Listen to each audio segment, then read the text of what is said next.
Un poco a través de la palabra, a través de la escritura, en el libro de Levítico, en el capítulo 17, en el versículo 1, y vamos a estar meditando en algunos libros de la palabra del Señor.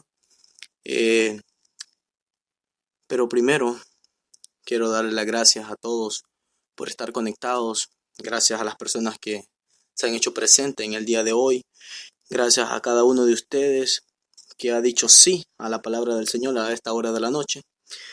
Y sin más nada que decir, pues vamos a leer entonces en la Biblia, en el libro de Levítico, en el capítulo 17, en el verso 1, leemos: en el nombre del Padre, del Hijo y con la unción del Santo Espíritu.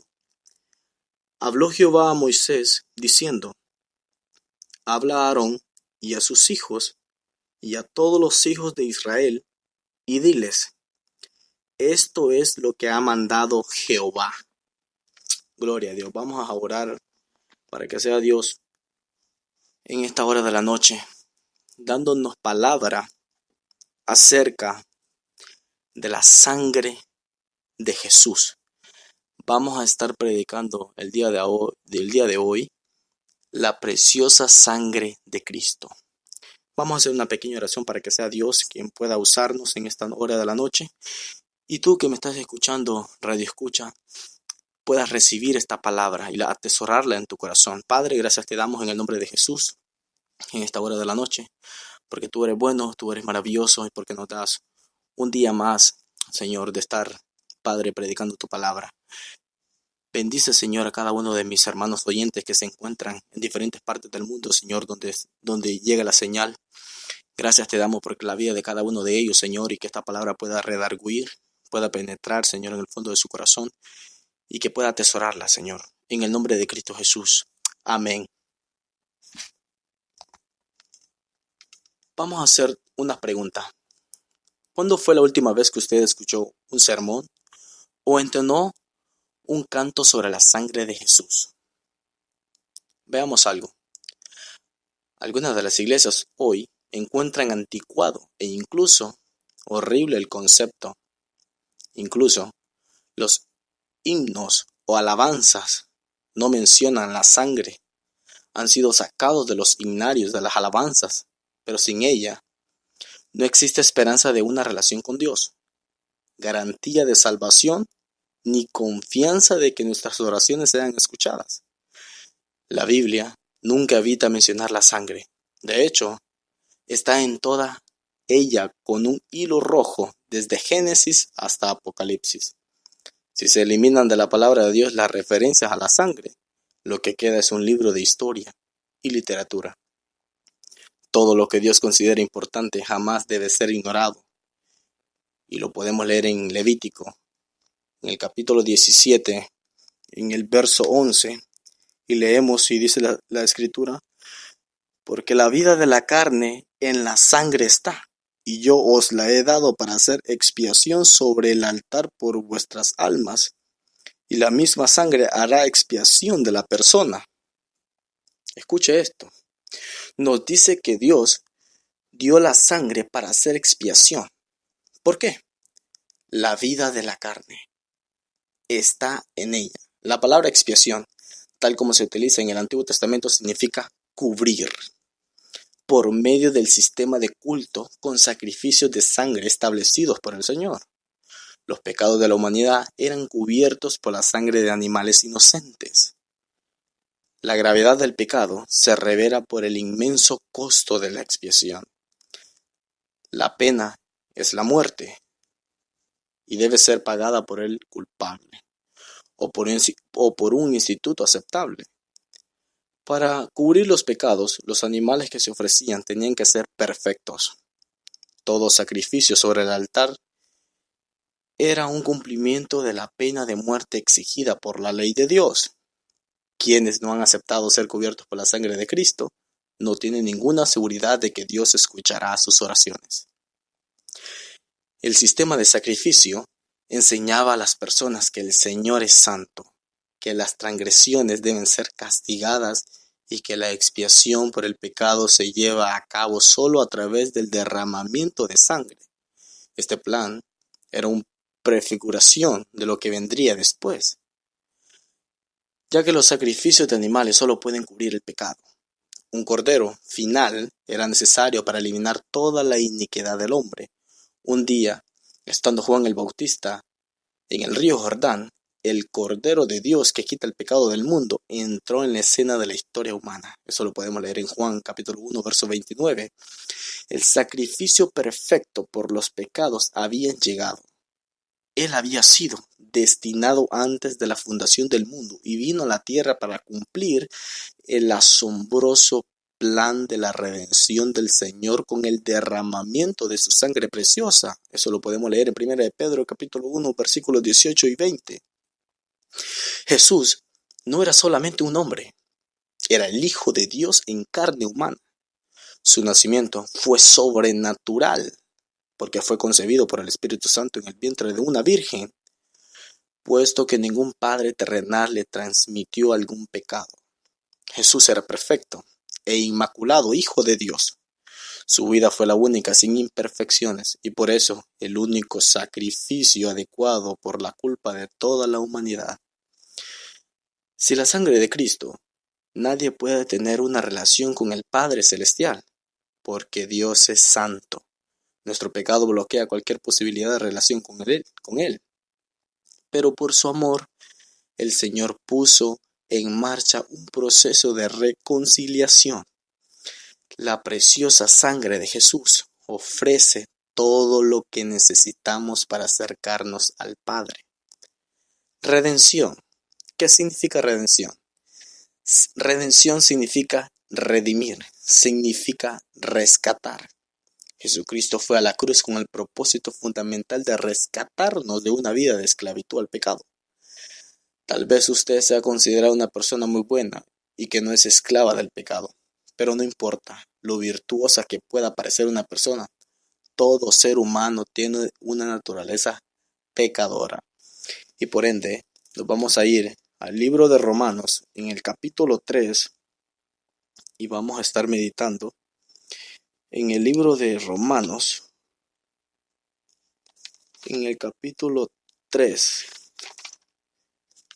23, leemos: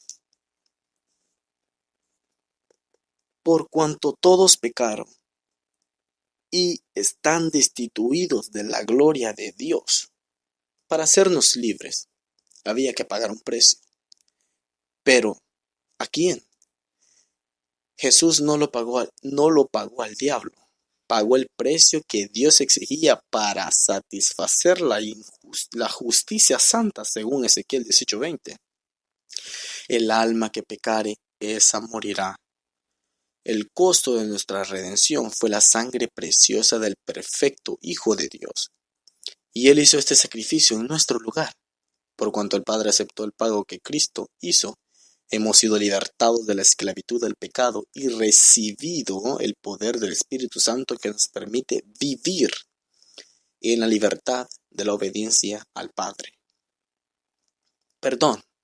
La mayoría de las personas tienen la idea de que el Señor las perdonará con solo pedírselo.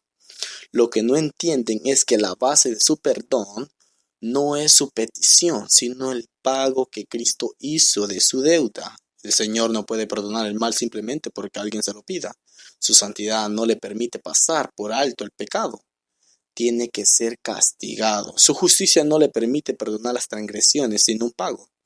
Solo por la muerte vicaria del perfecto Hijo de Dios tiene el Padre una base legítima para poder perdonar a cualquiera que venga a Él con fe y arrepentimiento. Lea Efesios capítulo 1, verso 7.